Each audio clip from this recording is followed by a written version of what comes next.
नमस्कार दोस्तों, मैं हूं आपका दोस्त विजय विद्रोही। आप मुझसे जुड़ चुके हैं, इसके लिए आप सबका तहे दिल से शुक्रिया। अगले 7-8 मिनट आपसे जुड़े रहने की कोशिश करूंगा। तो गांधी नेहरू परिवार की एक और सदस्य आज लोकसभा की संसदीय राजनीति का अंग हो गई। हम बात कर रहे हैं प्रियंका गांधी की, जिन्होंने अपने शपथ ली लोकसभा में। इसके साथ-साथ ही लोकसभा में लोग कह रहे हैं कि कांग्रेस की जो स्ट्रेंथ है, राहुल गांधी की स्ट्रेंथ है, मजबूती है, वो दुगनी हो गई है। कांग्रेस के कुल 100 सदस्य हैं। Rahul Gandhi leader of opposition हैं, पहली पंक्ति में हैं। प्रियंका गांधी चूँकि पहली बार सांसद बनी हैं, स्वाभाविक है कि वो पीछे की पंक्ति में बैठेंगी। लेकिन बहस-मुबाहिसा में भाग लेने के समय वो किसी से पीछे नहीं रहेंगी, ऐसी उम्मीद कांग्रेस कर रही है। लोग बहुत बड़ी-बड़ी बातें कर रहे हैं कि प्रियंका गांधी अब आ गई, तो अब वो ये ज़िम्मेदारी सँभालेंगी, वो ज़िम्मेदारी सँभाल सकती हैं। दक्षिण भारत उनको दिया जा सकता है, उत्तर भारत राहुल गांधी के हिस्से आ सकता है। राहुल गांधी अब संसद की राजनीति को छोड़कर सड़क की राजनीति पर ज़्यादा ध्यान दे सकते हैं। तमाम बातें कही जा रही हैं।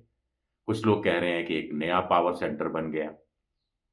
एक मल्लिकार्जुन खड़गे का छोटा-सा पावर सेंटर है, एक बुजुर्ग नेताओं का सोनिया गांधी के साथ का पावर सेंटर है, एक राहुल गांधी की ब्रिगेड का पावर सेंटर है और एक चौथा सेंटर प्रियंका गांधी का बढ़ गया।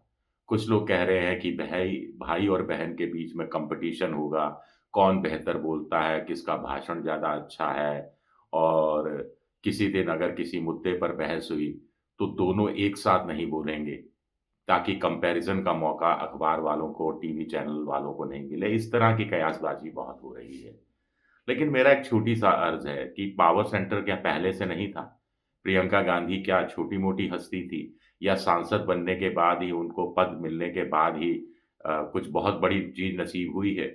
वो भी महासचिव थी कांग्रेस की, अभी भी शायद हैं महासचिव, बिना पद के।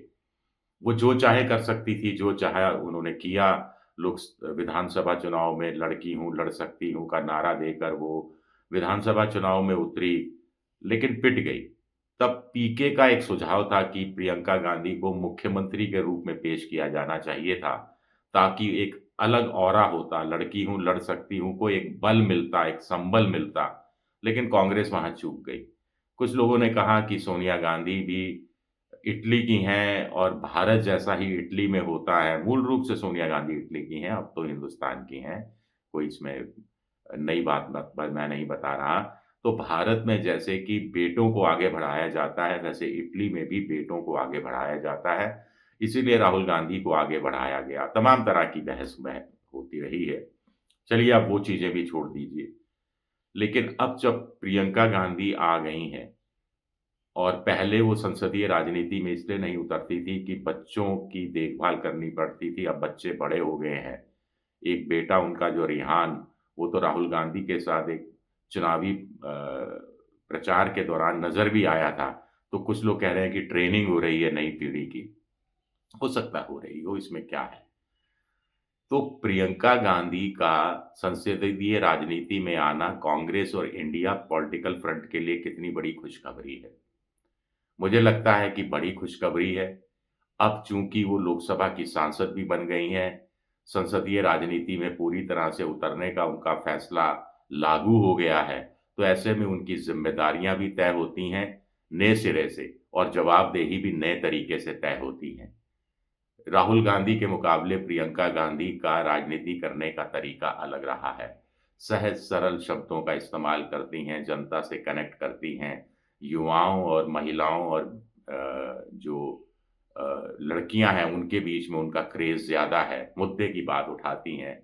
उनके निशाने पर बहुत बार प्रधानमंत्री नरेंद्र मोदी रहे हैं और एक छोटी-सी बात, एक छोटे से सेंटेंस से उन्होंने मोदी की उन पर लगाए गए आरोपों को कई बार ध्वस्त किया है। उन पर से मतलब कांग्रेस पर। प्रियंका गांधी पर मोदी जी चाहते हुए भी कोई हमला नहीं कर सकते क्योंकि फिर जैसा उनकी 4 जातियाँ हैं जिसमें महिला है, गरीब है, किसान है, युवा है, तो वो महिला जाति वाला जो सिस्टम है वो धराशायी होता है, उस पे चोट लगती है। एक बार आपको ध्यान हो नरेंद्र मोदी ने कहा था कि कांग्रेस तो बूढ़ी हो गई है, बूढ़ी पार्टी है, तो अगले दिन प्रियंका गांधी ने अमेठी या रायबरेली में इसका जवाब देते हुए जनता के बीच कहा था, क्या मैं आपको बूढ़ी नज़र आती हूँ? खुद को उन्होंने कांग्रेस का प्रतिनिधि, प्रतीक बना लिया था और एक लाइन में मोदी की चुप्पी को की की बातों को उन्होंने चुप कर दिया था, खामोश कर दिया था। तो ये पॉलिटिकल ताकत होनी चाहिए किसी नेता में। मुझे लगता है कि इंडिया पॉलिटिकल फ्रंट को जब तक मजबूत कांग्रेस नहीं करेगी और उससे पहले कांग्रेस अपने घर को मजबूत नहीं करेगी। रिवाइवल, रीइन्वेंट, तो कांग्रेस को दोनों काम कर रहे हैं। रीइन्वेंट भी करना है और रिवाइवल भी करना है। तो कांग्रेस खुद को री इवेंट करने का काम क्या प्रियंका गांधी पर सौंप देगी और राहुल गांधी को क्या कांग्रेस के रिवाइवल का जिम्मा सौंपा जाएगा? क्या खेमेबाजी, गुटबाजी, ये सारे काम प्रियंका गांधी को सौंप दिए जाने चाहिए कि वो मल्लिकार्जुन खड़गे के साथ मिलकर इस दिशा में काम करे। संगठन महासचिव जैसे बीजेपी में बीएल संतोष हैं, वैसी भूमिका क्या प्रियंका गांधी को निभानी पड़ेगी? ये भी अपने आप में एक बड़ा सवाल है।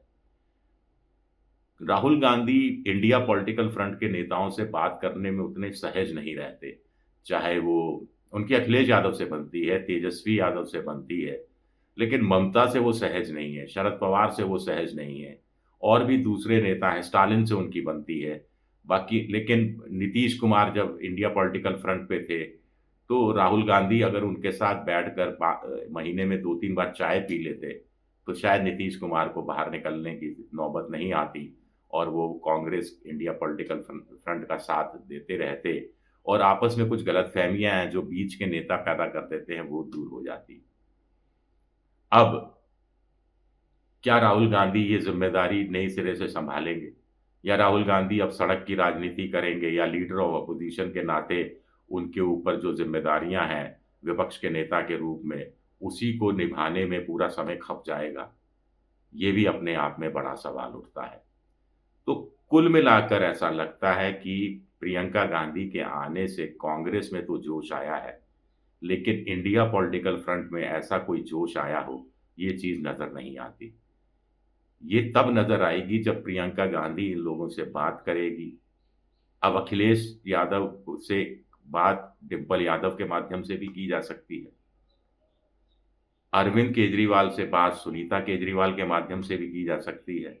हेमंत सोरेन से बात कल्पना सोरेन के माध्यम से भी की जा सकती है और ममता से तो सीधी बात की ही जा सकती है। ममता और सोनिया गांधी के बीच बहुत अच्छे, बहुत मीठे संबंध हैं। राहुल गांधी और ममता के बीच नहीं बनती, वो अलग बात है।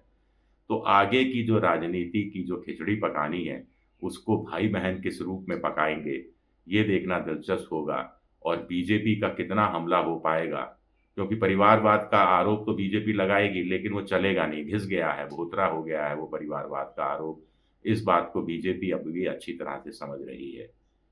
खैर, अगले कुछ दिनों में देखते हैं शीतकालीन सत्र में जब हंगामा कम होगा, किसी एक मुद्दे पर प्रियंका गांधी को बोलने का मौका मिलेगा, तो वो अपना भाषण किस तरह तैयार कर कर आती हैं और उनकी आक्रमण वो किस मुद्दे पर मोदी सरकार का करती हैं, ये देखना भी दिलचस्प रहेगा।